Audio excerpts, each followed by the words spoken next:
Welcome y'all to Power Nola, man. Listen, this a good one. We're excited about this one because being in a former law enforcement officer, which I was as well, and man, let's start from the beginning, man. We talking about St. Aug grad. I'm not gonna hold that against you, but St. Aug grad. He worked at the police department for about 4 years. He went to law school. No, went to law school while on the police force. While on the police force, excuse me. And then he wound up becoming a judge.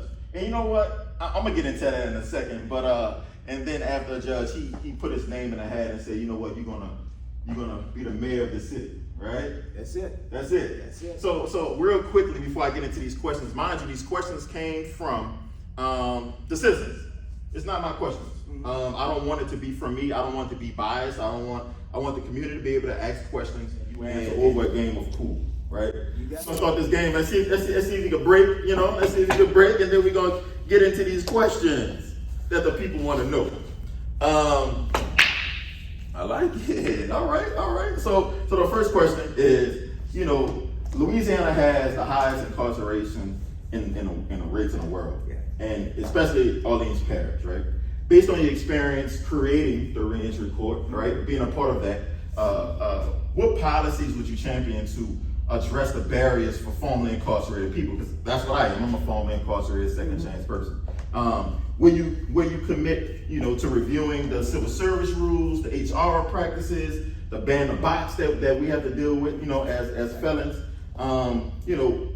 because they have so many jobs for City Hall open, there's so many jobs, and that's kind of a barrier for us. Yeah. So, how could you help that? Could you help? What's your plan for that? Well, look, my plan is for this. Since, Judge Laurie White now started a reentry court program in which we sent nonviolent offenders to Angola for a minimum of 2 years, and they came back with a GED, a skilled trade. We had a job waiting for them. They had a new mindset. That's what happened. And so as the mayor, I'm going to work with DOC and start that reentry process for anyone who's coming back to New Orleans 3 years before they're released. Okay. Make sure, if there's a mental health issue, if there's drug addiction, you need your GED or your high set, teach you that skill, and once you are released, I will hire you. Because it doesn't make sense for me to try to get other employers to hire people, and I'm gonna do it myself. Right. So that's what we're gonna do.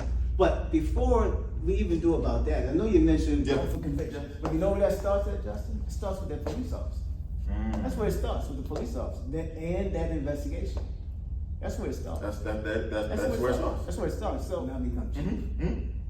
Number one, they have to learn and know how to investigate a crime, which means you have all the information, not some of the information, not most of the information, but all of the information. Yeah. And that you are able to write a report that's clear and understandable. Yeah, that's the start. Yeah. That's the beginning. That's the beginning. And you can, once you get on that witness stand before a judge or jury, able to articulate your investigation. Yeah. Forward. Be a police officer that can relate to the people.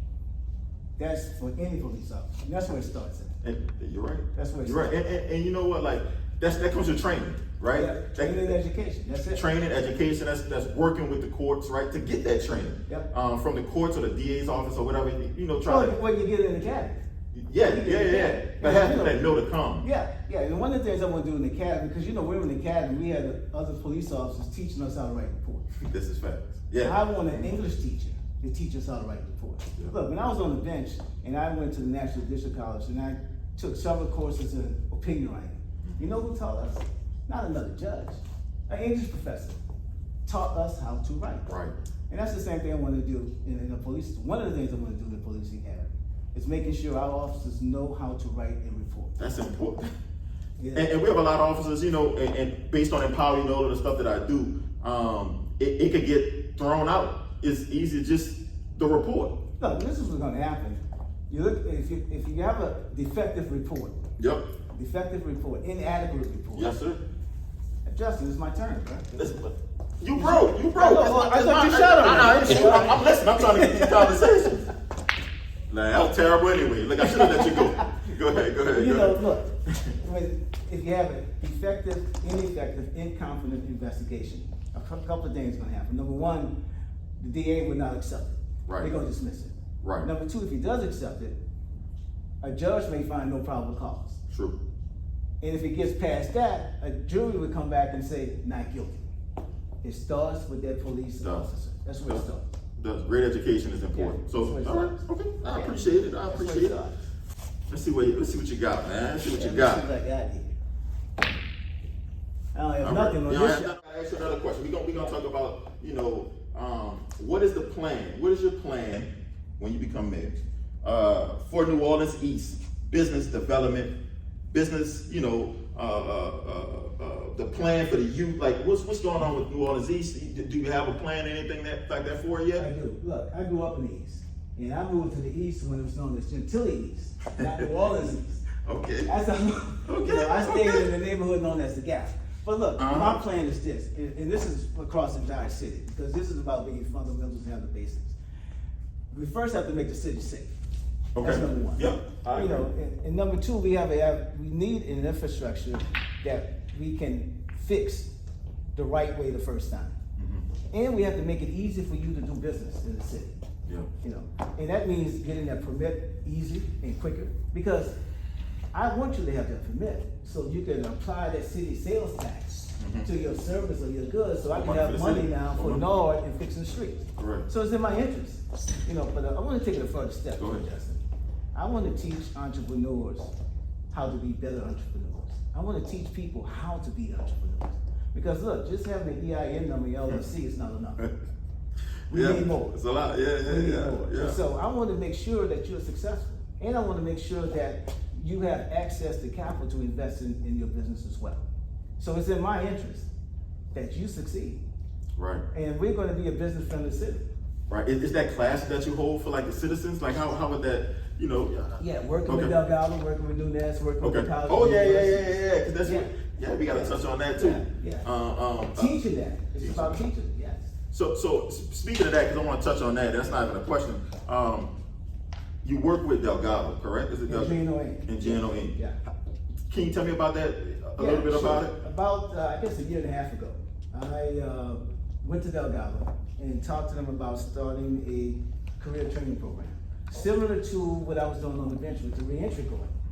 What I wanted to do was to get to our people before they committed a crime. Right. It's about working on the front end and not just on the back end where it was in criminal court. Right. And so we focused on at least 4 industries because these people are hiring people. It's IT, it's healthcare administration, it's the skilled trades, getting your CDL, operating heavy Yes. equipment. And it's also the maritime industry, which we are not represented in the maritime industry. For sure. So it's those 4 areas that we concentrate on, and we offer financial aid. Now, another thing I'm pushing too, Justin, is that we have a lot of people in the city who cannot read and write. Yeah. And the stats say 25%, which means 1 out of 4 people in New Orleans can't read and write. That's a problem. Yeah, that's because a problem. if you cannot read and write, you cannot operate a business. You cannot start career training. You cannot even take care of your health needs. So, starting with fundamentals and basics, that's what it's going to be about. Yeah, that's big. I know I did a promo for y'all one time, and it went better. They was bringing y'all phone off the hook out here, trying to get into something, trying to get into, trying to better themselves, trying to better their education, trying to better their families with a good career that could that could make money and provide for their family. Put some serious money in your pocket. That's what it's about. Putting serious money in your pocket and learning that skill trait. Because look, everybody doesn't want to go to college. But not only that, if you go to college and you drop out of college, what you going to do? You're not going to get a job in what you major in. So you're going to have to find something to do as well. For sure. Those skilled trades that we have in Delgado are available. Yeah, and I'm gonna put the link on this video as well, so they can get. Appreciate it.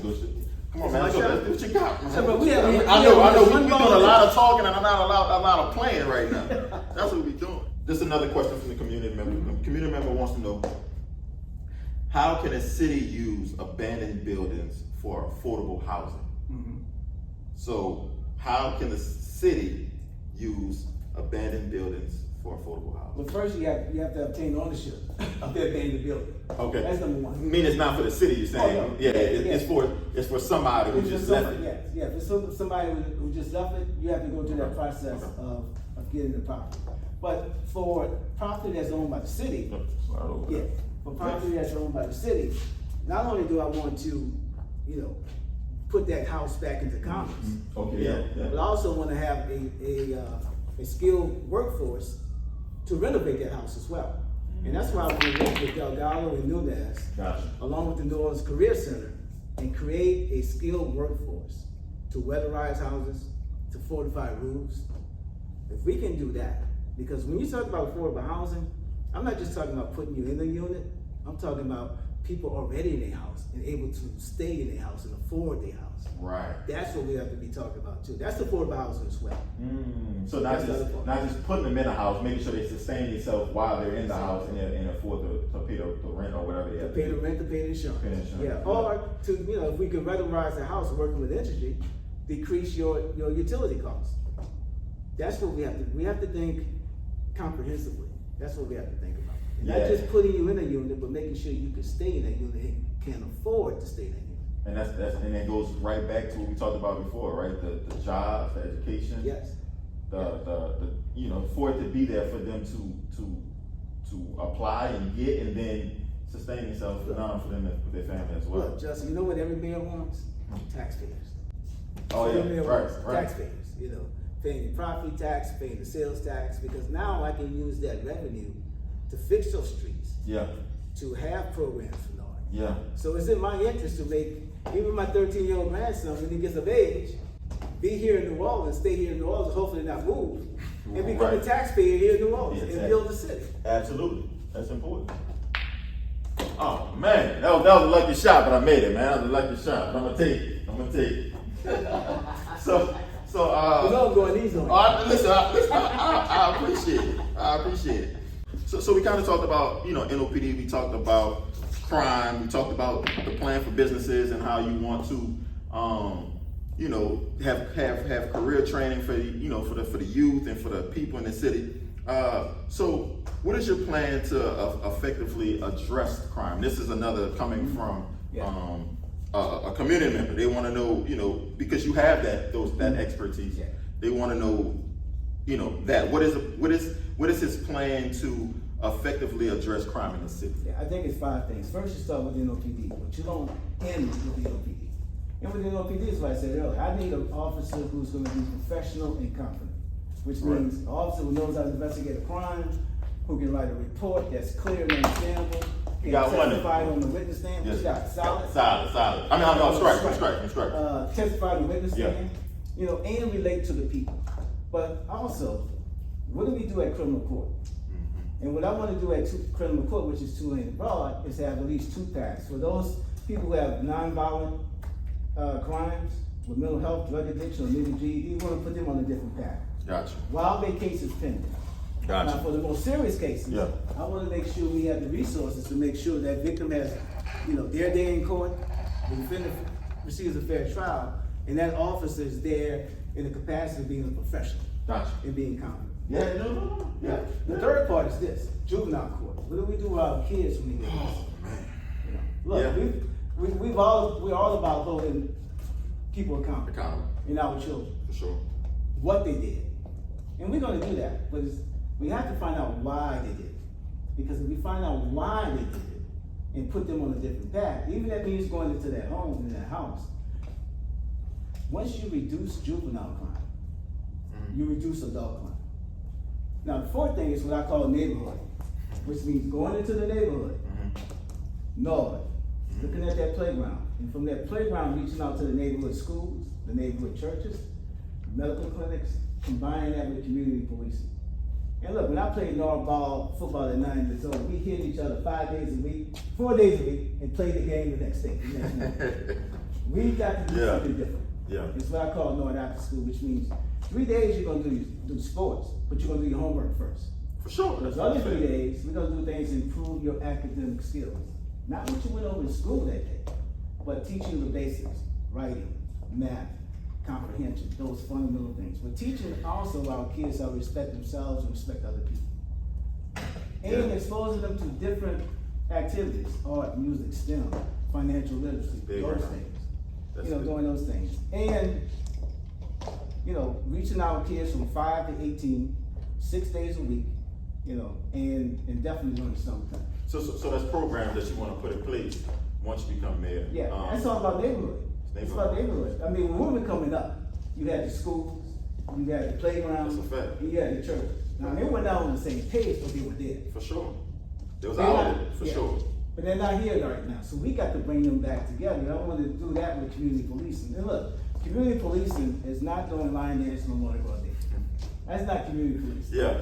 Community policing is being in their neighborhood, knowing who should be there, who should not be Yeah. there, and protecting I agree. the community. I agree. So that's the community policing. And look, I want to bring another thing too, Justin, to that equation, the medical community, because I want the children to be assessed for glasses, hearing issues, learning disability, and not just give that child a piece of paper and say, look, take this home to mama, because mama may not be there, or mama's working 2 shifts. Right. So we're gonna go in that house, talk with mom and say, look, this is what we found for your son or your daughter. And you know what? You may need glasses. You may have a hearing issue. You may have a learning disability. You may wanna get your high set of your GED. You may wanna do career training. Because look, I know this, if we go into that house, and if I can have a parent in one classroom, and that child in another classroom, you are impacting that family. Great. That's what you're gonna do. Great. That's what you're gonna do. And look, I always say this, I say, look, you can't save everybody. I learned that in criminal court. I learned that too. But what I do know, if you save one person, you can save a family. And when you That's a save lot the of people family, you like save the neighborhood. When you save the neighborhood, you save the city. That's what we have to do. Yeah. That child in that house. And that's something that we don't, I mean, that's something that we lack for sure, right? We talking about, when it comes to NARD, right? When it comes down Yeah. to church groups and things Yeah. like that, right? We don't have enough of that going on right now. No. And I think the kids need it. I think it's necessary to guide them on a correct path. Well, look, if we don't give them a correct path, we know somebody else will. Look, I always say this, we got a choice for our kids. We can put a paintbrush in their hand for art. We can put an iPad for technology, or someone's gonna put a Glock. And when they get that Glock, they're gonna shoot somebody else or be shot. And they're gonna end up in Angola and end up dead. Right. We've got to teach our kids what I call this concept, and it's nothing new. Teaching them how to fish rather than giving them a fish. That's how we have to nurture our kids. And I think you've been doing that, especially with the programs we're talking about with Delgado and stuff like that, creating those programs, higher education, next level programs, just like that, to help out. But not only that, Justin, I don't know, have you noticed the mural that's on the jail wall off the interstate? Yes, absolutely. Ron Baisha and I started the art program, Young Artist Movement. Our kids did that.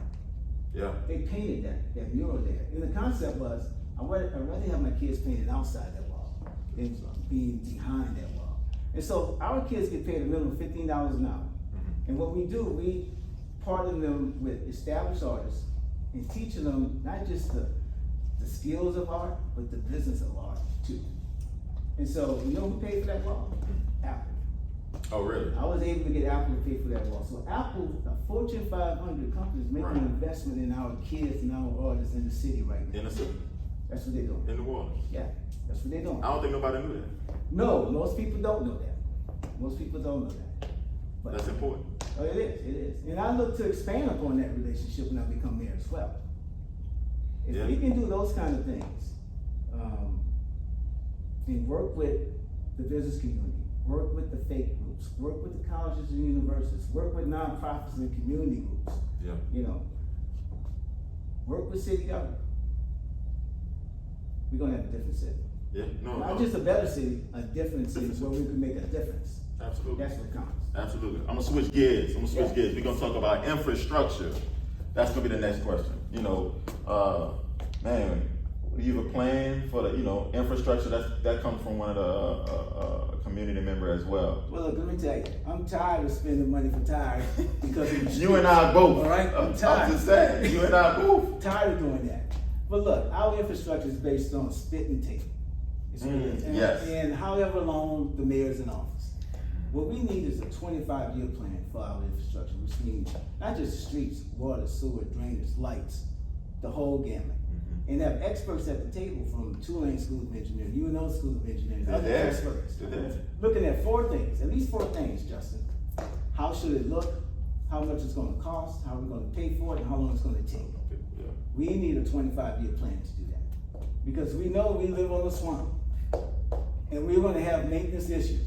Always. Always. And so we need to be, we need to be smart about infrastructure. Smart, Instead proactive. of, you know, the spit and the tape, and depending on how long the mayor is. Because look, it doesn't make sense for me to fix a block, a street on the block, put my sign, my name on a big sign, and 6 months later it's leaking.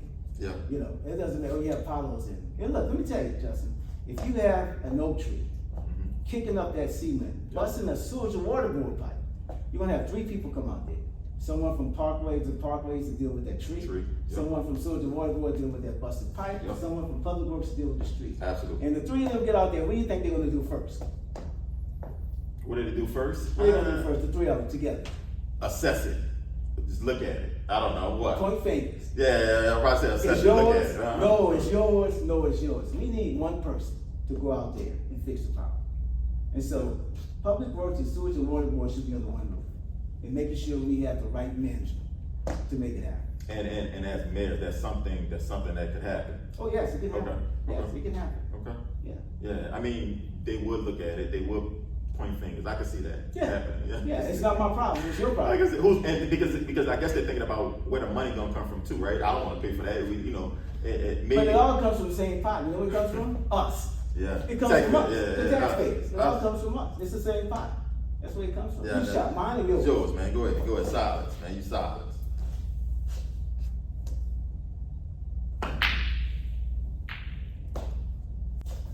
All right. So, this is another question from the community member. The community member wants to know, how can a city use abandoned buildings for affordable housing? So, how can the city use abandoned buildings for affordable housing? Well, first you have to obtain ownership of the abandoned building. Okay. That's number one. I mean, it's not for the city, you're saying? Oh, no. Yeah, Yeah. it's for somebody who It's just for left somebody, it. yes, yeah. If it's somebody who just left it, you have to go through that process Okay. of getting the property. But for property that's owned by the city, yeah, for property that's owned by the city, not only do I want to, put that house back into commerce, Okay, yeah. but I also want to have a skilled workforce to renovate that house as well. And that's why I want to work with Delgado and Nunez, Gotcha. along with the New Orleans Career Center, and create a skilled workforce to weatherize houses, to fortify roofs.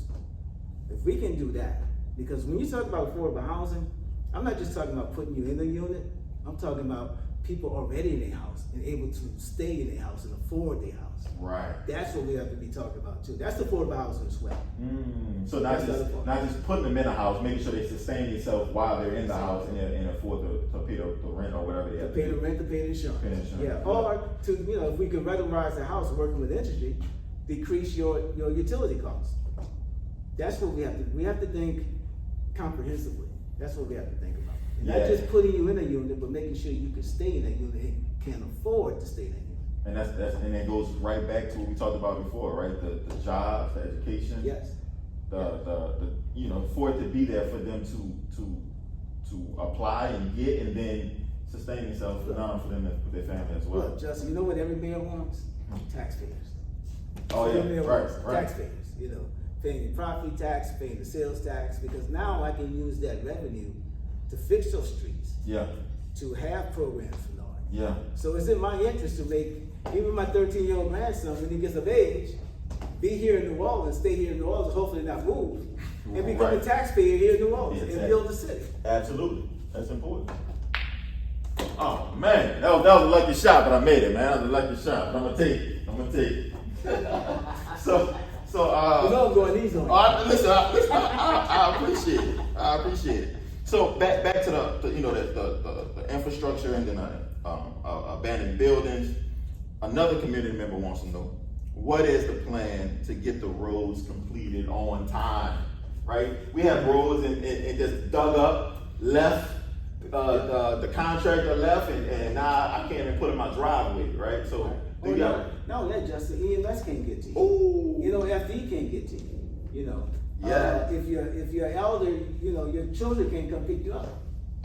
All that's about not having project management. That's about making sure you hire people who know what they're doing and holding them accountable. Yeah. That's what that's about as well. And also having a method to the madness. Yeah. And having a plan. That's what that's about. Yeah. So. And that goes it back makes to sense, what I though. want to do for infrastructure, putting everybody under one roof. So that as soon as your water board knows what public works is doing, I wouldn't have that problem because everybody would be under one roof. So instead of being in separate buildings, it'll be in separate desks. Right. You know. Separate floors, if that. Yeah, if that. If you know. that. But everybody be in the same room so we can know what needs to be done and how it needs to be done. They can literally walk to the next cubicle to get it done. That's it. If necessary. That's it. So the plan is definitely to put, everybody under one roof, so everybody can communicate better. Yeah. Working on communication throughout the departments Yeah. to get things fixed. And holding them accountable. Hold them accountable for somebody that dug up the road and just Right. left. Yeah, that's it. That's it. Yeah. It's not rocket science we're talking about, Justin. It's not rocket science. It don't have to be hard, But no? it's having the leadership to make that happen. Yeah.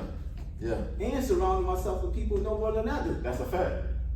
And I think that's, any leadership position, right? You're not gonna know everything. Right. And you have to have good people around you that know more and trust them. Yeah, And trust them. they you trust them enough to get their job done. Right. Look, Justin, when I presided over the different staff meetings I had, look, my voice was not the only voice at the table. I did not want my voice to be the only voice at the table. I didn't need anybody to stroke my ego. I wouldn't say no. They stroked our egos from day one up until now. This is true. And it didn't have to be my way or the highway. And if I came up with an idea, they were free to say, Judge, that makes no damn sense, without me getting angry or they fear they're going to lose their job. So I created that atmosphere, thinking outside the box, no ideas too dumb. And look, everything that we started, policy, plan, or program, we had tweaks, we had adjustments, and we had teachable moments too. But after a few teachable moments, you're not getting it. I got to find somebody else. Because it's not about me, it's not about you, it's about providing that service. That's my leadership style. Get it done. Yeah, and that's not find somebody to get it done. and look, that's not just going to be for the mayor's office. That's going to be for every department here as well. Because I don't tend to micromanage any department, even the NOPD. And if I have to micromanage the department, it means one thing: I picked the wrong head, department head, and that is going to be a consequence. Absolutely. So that's my leadership style. Yeah, straight to the point, straight at it. I That's love it. it. I love it. All right. It's your shot or my shot? It's yours. You silence. Gotta get something in the hole. I gotta get Gotta something get in. something, man. Gotta get something. Let me see if I can make some noise. It's all good. We all right. That's it, but you already got 3 in there. I got 3. Hey, listen, I'm trying to get a number 4 right now. I thought that was it. All right, so another question, of course. I know you're a busy man, but I appreciate your time. Oh, Justin, I appreciate you doing this, man. Yeah. I really do. I really appreciate this. Yeah. Now, this is different. This is something new. Yeah, This is it's something that you cool. put together. Yeah. I love it. I I love like it. it. So the next question is, what would you do differently, than our Madam Mayor today? Is there something that sticks out that you would do differently, or what? What you Look, think? this is not about being critical and pointing fingers.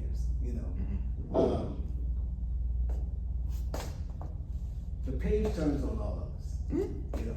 And so it's about what you're going to do, how you're going to do it, and what your legacy is going to be. Because look, once you take the oath and you put your hand down, it's your baby now. It is. You can criticize going all the way back to the end bill, but it's not going to move the city forward. And so when I'm looking back, I'm looking back at what worked, what didn't work.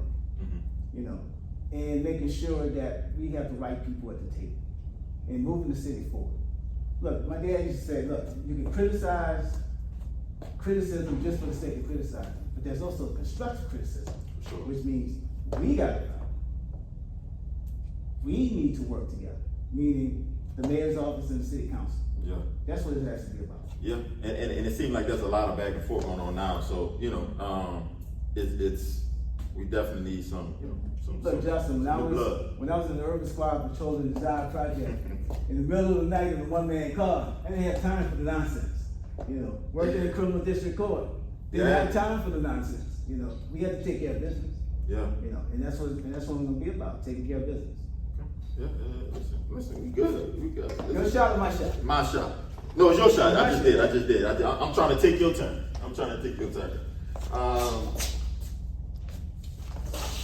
So this one, actually, somebody came up with this question, and it's the kind of the last question, but and we could, still play and talk. But this question is: would you commit city funding to smaller, underfunded community programs that are already doing the successful work, right? And I feel like that's Empower right? Yeah. I feel like we've been doing the work for 6 years. Don't have any funding from the city or anybody like that for the most part, right? And there's a lot of argument, even where we are right now, right? It's the hangout. Like, this is a safe space for kids to come and get off the street, right? Mm-hmm. This is a NARD, a business owner who decides to put this in New Orleans East, Right. with no funding. This is all out of pocket, Yeah. right? That's why I said earlier what I call NORD after school. Having those community groups, having those nonprofits, the business community, the faith community, city government, colleges and universities, academia at the table, talking about the problems we have, dealing with the problems we have, Yeah. and starting new things in the city. I like that. That's what it's going to be about. Bringing the people to the table. That's what I did when we started Ranger Court. Look, I had to bring the legislature together with Cedric Richmond, who was a state rep who passed the legislation. Mm-hmm. I had to bring DOC, which is the executive branch, Department of Corrections, Angola, where it was done, Yep. and the judges. So you had all three branches working together. All of them. And when I was a mental health court judge, did the same thing, bringing medical professionals, bringing the sheriff's office, bringing the NOPD, bringing housing, all of them working together, dealing with mental health. Yeah. And that's what it's going to take. But I like that idea. I like how you said, NORD after. You said NORD after school. I call it NORD after school. NORD after school. Because we don't have that now, right? We don't have anything like that for kids. And if you had, let's say it was a grant program given from the city to do that, and then these organizations and these faith groups and places like this would have a little funding for it, I think that's different. Right? It is different. Look, because we don't have it now. No, we don't. Look, you've had, candidates who would tell you they were going to make it better. Is it better? Not really. No. When I ran for judge, you know what I said? I was going to make a difference. Make a difference, which means holding people accountable, but also putting people in a different path. And creating programs to do that. Making a difference. And that's what I'm going to do as a mayor. I'm not going to promise you I'm going to do better, because everybody's going to tell you that. Yeah. We're going to be about making a difference in the city. Yeah. And when we talk making a difference, I want to double back on what I said. Crime is at an all-time low right now. Mm-hmm. And that's statewide. That's across the country. Across the country. That's what I want to say. It's across the country, and that's a great thing for us.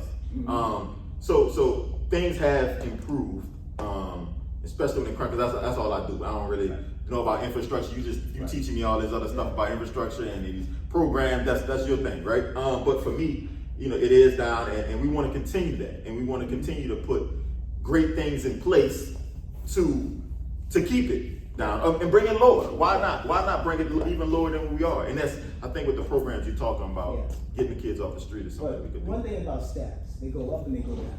True. And if you're a victim of a crime, your family was a victim of a crime, you don't care if a crime was more last year than it is right now. No, you're 1,000% correct. And look, you have many criminologists who will tell you, we don't know why it goes up and down. This has been going up and down for the last 50 years. Yeah. They'll give you, a number of factors, but they really don't know. Yeah. And think about this too, Justin. Those, elected officials rush into that microphone and say, crime is going down, taking credit.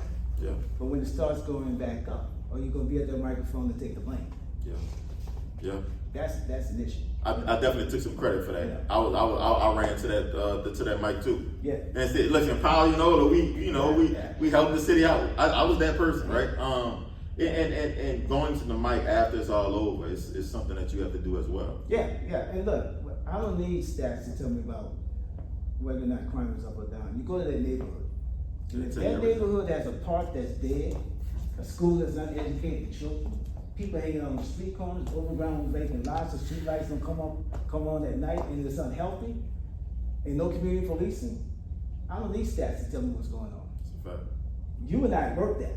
Yeah. We worked that. We saw that. Yeah. I saw it as a police officer.